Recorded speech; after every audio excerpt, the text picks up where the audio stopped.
¿Cuál fue exactamente el crimen que cometió el viejo Yusuf? ¿Qué significan las palabras lingo lingo que dice Memo para hablar con su hija Ova? ¿Y por qué no vemos a Memo al final de la película?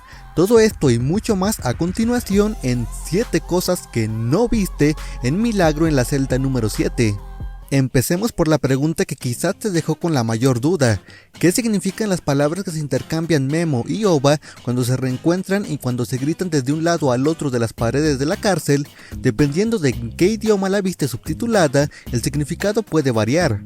Si viste la película con subtítulos en español, recordarás que tradujeron dichas palabras como estrellita estrellita. Con subtítulos en inglés, vemos que lo que la niña responde es bottles, que significa botella, pero la verdad es que ninguno de los subtitulajes es del todo correcto. Me explico.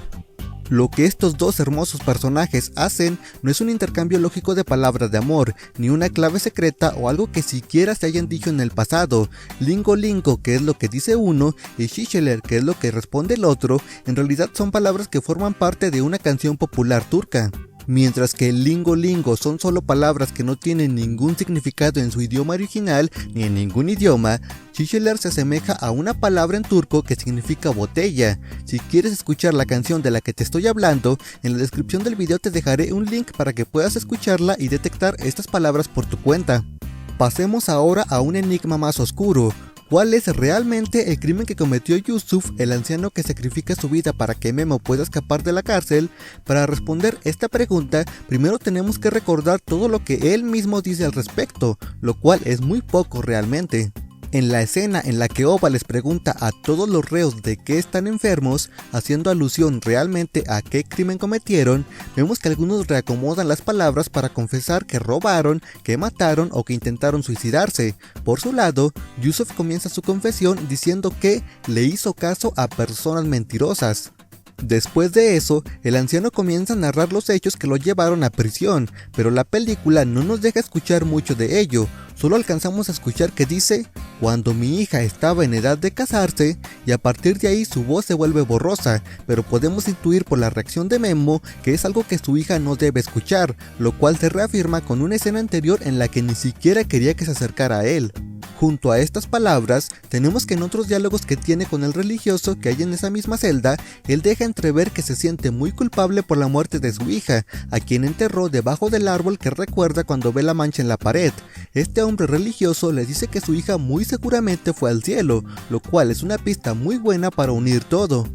Entonces, y aunque no encontré confirmación en ningún lado, para mí la respuesta más obvia es que Yusuf o bien asesinó a su propia hija o bien dejó que alguien más lo hiciera, y que de cualquier forma la mataron por algún chisme que hayan inventado sobre ella, algo que debió ofender mucho las costumbres de ese país.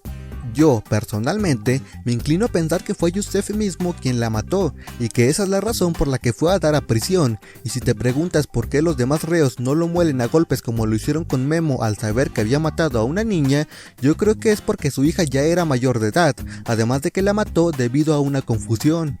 Siguiendo con este mismo personaje, un detalle que quizá no sea muy importante, pero que igual vale la pena mencionar es ¿qué fue lo que le regaló Yusuf a Ova? Parece una cajita de metal sin ningún uso aparente, pues no lleva nada adentro. Pues bueno, esta caja en ese país es usada para llevar cerillos. Como te dije, un dato sin mucha importancia, pero igual puede aclararte esa duda por si la tenías.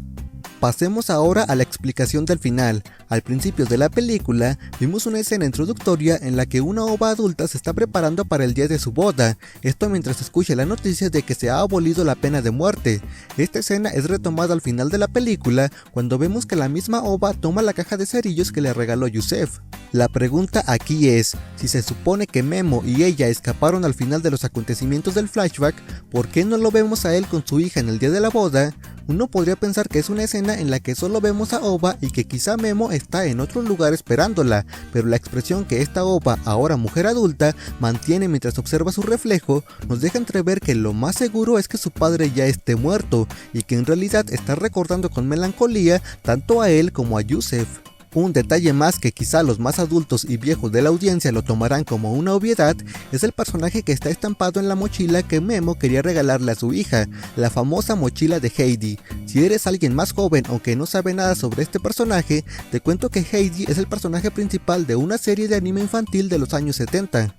Este anime se llama igual que el personaje principal, Heidi, y nos cuenta una historia con aspectos similares a la de Milagro en la celda número 7.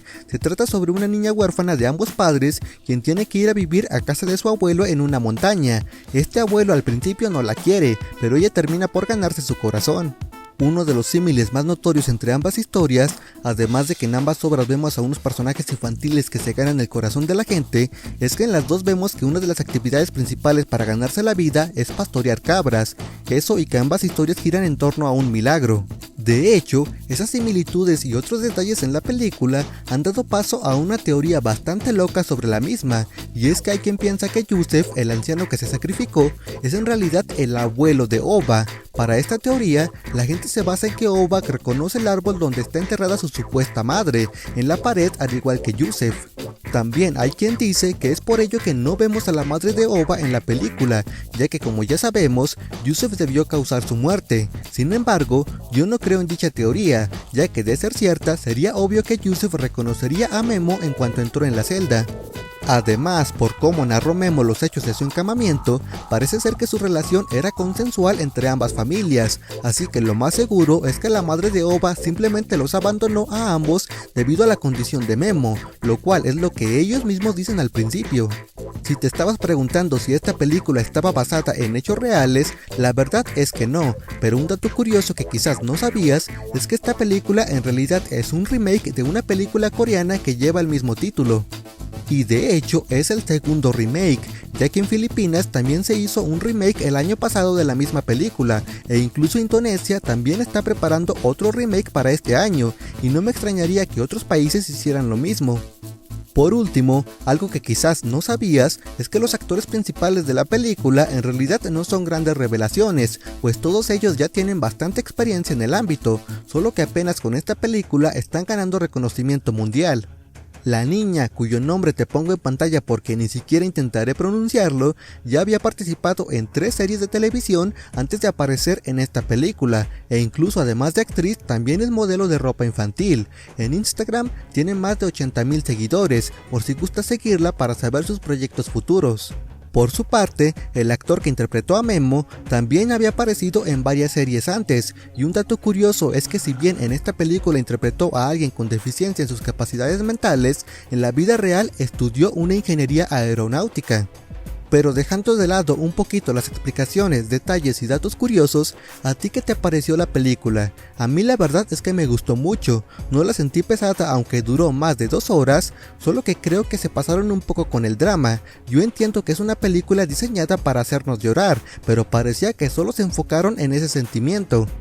Era como si durante la planeación hayan dicho, si el espectador no llora con el arresto injusto, haz que lo golpeen, y si no llora con eso, haz que lo golpeen en la cárcel, y si no llora con eso, mata a la abuelita, y así con todo, cuando la verdad es que yo ya estaba chillando desde que Memo no pudo comprar la mochila de Heidi, así que de ahí en adelante era obvio que iba a sentir mucha lástima por todos los acontecimientos.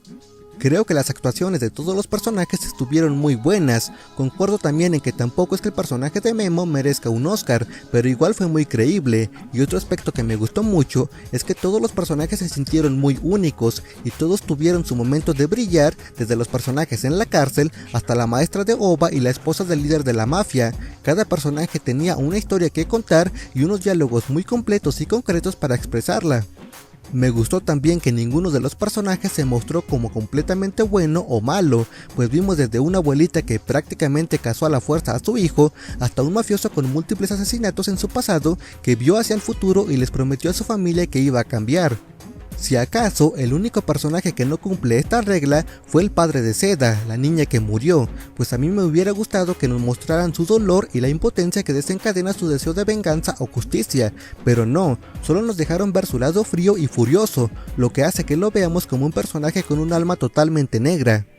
Pongámoslo así, si él hubiera sido otro personaje dentro de la celda, habríamos visto un lado sensible en él, y quizá él haya descrito su crimen como una enfermedad que lo dejó llevar por un instinto de venganza injusto después de la muerte de su hija, y con ello no lo habríamos odiado tanto, pero en la película no nos dejaron sentir esta clase de empatía por él, así que ese es el único pero que le puse a la película. Bueno, eso y que algunas canciones turcas que había en el soundtrack me desconectaban por momentos de la película, ya que no estoy acostumbrado a escuchar ese tipo de música de fondo. Eso ha sido todo por este video. Suscríbete si te gustó y checa otros videos que te dejo en pantalla por si alguno te interesa. Que estés bien, hasta luego.